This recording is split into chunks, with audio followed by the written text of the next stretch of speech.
Hello viewers, আসসালামু আলাইকুম। সাথে আছি আমি তুষার ইমরান। সঠিকভাবে সহজে কোরিয়ান ভাষা শিক্ষার নতুন একটি এপিসোডে আপনাকে স্বাগতম। আপনারা দেখছেন কোরিয়ান ভাষা স্কুল ইউটিউব চ্যানেল এবং আজকের ভিডিওটিতে আমি ইপিএস টপিক টেক্সটবুকের লেসন 8 এর ভোকাবুলারিগুলো আলোচনা করব এবং এই অধ্যায়ে যে ভোকাবুলারিগুলো পাবো সেগুলো হচ্ছে প্রত্যহিক কর্মসূচি, অর্থাৎ আমরা দৈনন্দিন জীবনে যে কাজগুলো করে থাকি বা কর্মগুলো করে থাকি সেই সংক্রান্ত ভোকাবুলারি পাবো এবং সময় সংক্রান্ত। আপনারা বুঝতেই পারছেন যে এই অধ্যায়ের যে ভোকাবুলারিগুলো আছে সেগুলো ভেরি ভেরি ইম্পর্টেন্ট, কেননা এই অধ্যায় থেকে ইউইটি এক্সামে কোশ্চেন হয়ে থাকে এবং সময় থেকে ম্যাক্সিমাম কোশ্চেনেই সময় সংক্রান্ত একটি কোশ্চেন থাকেই। চলুন কথা না বাড়িয়ে ভিডিওটি শুরু করা যাক।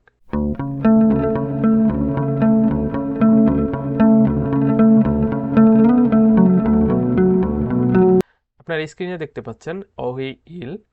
অহি এর অর্থ হচ্ছে শব্দকোষ বা শব্দ ভাণ্ডার, ইল অর্থ এক। এরপর দেখতে পাচ্ছেন ইলকোয়া। ইলকোয়া এর অর্থ হচ্ছে দৈনিক কর্মসূচি বা দৈনন্দিন রুটিন। ইলকোয়া এর অর্থ হচ্ছে দৈনন্দিন রুটিন বা দৈনিক কর্মসূচি, অর্থাৎ আমরা প্রত্যেক দিন যে কর্মগুলো সকালে ঘুম থেকে উঠে রাতে ঘুমাতে যাবার পর্যন্ত যে কর্মগুলো করে থাকি সেই ভোকাবুলারিগুলো এখানে আলোচনা করা হয়েছে। প্রথমেই যে ছবিটা দেখতে পাচ্ছেন, একজন টিভি দেখছে। টিভি দেখাকে কোরিয়ান ভাষায় বলে টেলিভিজনাল বোদা। টেলিভিজনাল বোদা। টেলিভিজনাল এর অর্থ হচ্ছে টেলিভিশন, বোদা অর্থ দেখা। টেলিভিজনাল বোদা এর অর্থ হচ্ছে টেলিভিশন দেখা। এরপরে যেটা আছে চাঙল বোদা। চাঙল বোদা। চাঙল বোদা এর অর্থ হচ্ছে মুদি বাজার করা বা মুদি মাল কেনাকাটা করা। এরপর লেখা আছে ইর নাদা। ইর নাদা। ইর নাদা এর অর্থ হচ্ছে ঘুম থেকে ওঠা বা ঘুম থেকে জেগে ওঠা। রিওলটা ইয়ং এর কাছে চলে যাবে এবং রিওলটা নিচে থাকলে ল এর মতো উচ্চারিত হতো, রিওলটা উপরে চলে যাওয়াতে র এর মতো উচ্চারিত হবে। ইর নাদা এর অর্থ হচ্ছে ঘুম থেকে ওঠা। এরপরে একজন ঘুমিয়ে আছে। কোরিয়ান ভাষায় ঘুমানোকে বলা হয় চাদা। চাদা। চাদা অর্থ ঘুমানো। এটা চাদাও হবে না, ছাদাও হবে না, উচ্চারিত হবে চাদা। অনেকটা বর্গীয় জ এবং ছ এর মাঝামাঝি একটা উচ্চারণ করে থাকে। এরপরে নিচের যে পিকচারটা দেখতে পাচ্ছেন, একজন বিশ্রাম নিচ্ছে। কোরিয়ান ভাষায় বিশ্রাম নেওয়াকে বলা হয় শিদা। শিদা। শিদা অর্থ হচ্ছে বিশ্রাম নেওয়া। যদিও এখানে সুইদা অনেকে উচ্চারণ করে থাকে সুইদা। সুইদা, এই সুইদা উচ্চারণটি ভুল উচ্চারণ। সঠিক উচ্চারণ হচ্ছে শিদা। শিদা। শিদা অর্থ বিশ্রাম নেওয়া। এরপরে দেখতে পাচ্ছেন একজন মুখ ধুচ্ছে। শীত্তা এর অর্থ হচ্ছে মুখ ধোয়া। শীত্তা এর অর্থ হচ্ছে মুখ ধোয়া। এরপরে দেখতে পাচ্ছেন একজন কফি পান করছে। খফিরুল মাসিদা। খফিরুল মাসিদা। খফিরুল মাসিদা এর অর্থ হচ্ছে কফি পান করা। এখানে উল বা রুল হচ্ছে অবজেক্ট পার্টিকেল। এরপরে আসিম, ছমসিম, চনেগুল, মক্তা। আছিমুল মক্তা এর অর্থ হচ্ছে সকালের খাবার খাওয়া বা সকালের নাস্তা করা। এরপরে ছমসিমুল মক্তা। ছমসিমুল মক্তা এর অর্থ হচ্ছে দুপুরের খাবার খাওয়া বা লাঞ্চ করা। ছনিয়গুল মক্তা। ছনিয়গুল মক্তা এর অর্থ হচ্ছে রাতের খাবার খাওয়া। যদিও কোরিয়ানরা রাতের খাবারটা সন্ধ্যার মধ্যেই খেয়ে ফেলে। তাহলে আপনি এখানে এভাবে মনে রাখতে পারেন, আছিম মানে সকাল, ছমসিম মানে দুপুর, জনক মানে সন্ধ্যা। এগুলোর সাথে মক্তা জুড়ে দিলেই সেটা খাওয়া হয়ে যায়। তাহলে আছিমুল মক্তা মানে সকালের খাবার খাওয়া, ছমসিমুল মক্তা অর্থ হচ্ছে দুপুরে খাবার খাওয়া, জনিয়গুল মক্তা এর অর্থ হচ্ছে রাতের খাবার খাওয়া বা ডিনার করা। এরপরে যে পিকচারটা দেখছেন, একজন কাজ করছে। কোরিয়ান ভাষায় কাজ করাকে বলা হয় ইল হাদা। ইল হাদা এর অর্থ হচ্ছে কাজ করা। যদিও এখানে ইল হাদা উচ্চারণ করছি, কিন্তু কোরিয়ানরা এটাকে একসাথে বলার সময় কম্বাইন করে একটি উচ্চারণ করে, সেটা হলো ইরাদা। রিউলটা হিউতের কাছে নিয়ে যায় এবং হিউতের উচ্চারণ করে না। ইরাদা। ইরাদা। ইরাদা অর্থ হচ্ছে কাজ করা। এরপরে যে লেখাটা আছে সেটা হলো ইউরি হাদা। ইউরি হাদা এর অর্থ হচ্ছে রান্না করা। ইউরি হাদা এর অর্থ হচ্ছে রান্না করা এবং ইউরি সা এর অর্থ হচ্ছে বাবুর্চি। এরপরে যে লেখাটা আছে সেটা হলো উন্দং হাদা। উন্দং হাদা এর অর্থ হচ্ছে ব্যায়াম করা। উন্দং হাদা এর অর্থ হচ্ছে ব্যায়াম করা। নিচের যে পিকচারটা দেখতে পাচ্ছেন, সে বাড়ি থেকে কোম্পানিতে যাচ্ছে। হইসায়ে গাদা এর অর্থ হচ্ছে কোম্পানিতে যাওয়া। হইসায়ে গাদা এর অর্থ হচ্ছে কোম্পানিতে যাওয়া। এরপরে কোম্পানি থেকে সে বাড়ির দিকে আসছে, তাহলে কিভাবে বলবেন? জিবে ওদা, জিবে ওদা, বাড়িতে আসা বা বাসাতে আসা।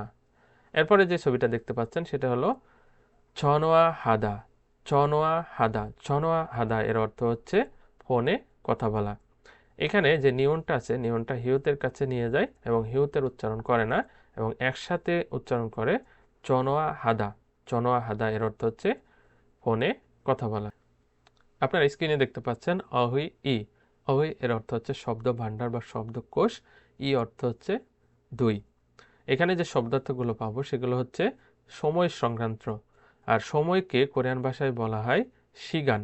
এই অধ্যায়ের যে ভোকাবুলারিগুলো আছে সেগুলো ভেরি ভেরি ইম্পর্টেন্ট, কেননা ম্যাক্সিমাম সেটেই সময় সংক্রান্ত একটি কোশ্চেন থাকেই। শিগান অর্থ সময়। এখানে একটি টেক্সট দেখতে পাচ্ছি, সময় প্রকাশ করতে কি কি ব্যবহৃত হয় সেগুলো শিখে নেই। অর্থাৎ এখনকে কোরিয়ান ভাষায় কি বলবেন, কালকে কোরিয়ান ভাষায় কি বলবেন, আজকে কোরিয়ান ভাষায় কি বলবেন, তারপরে রাত, দিন, এগুলোকে কোরিয়ান ভাষায় কি বলবেন, এইখানেই বিস্তারিত আলোচনা করা হয়েছে। আমরা ভোকাবুলারিগুলো শিখে নেই। চিগুম, প্রথমে যে লেখাটা দেখতে পাচ্ছেন চিগুম, চিগুম, চিগুম এর অর্থ হচ্ছে এখন। চিগুম এর অর্থ হচ্ছে এখন। আজকে কোরিয়ান ভাষায় বলা হয় ওনুল, আজ ওনুল, আজ ওনুল।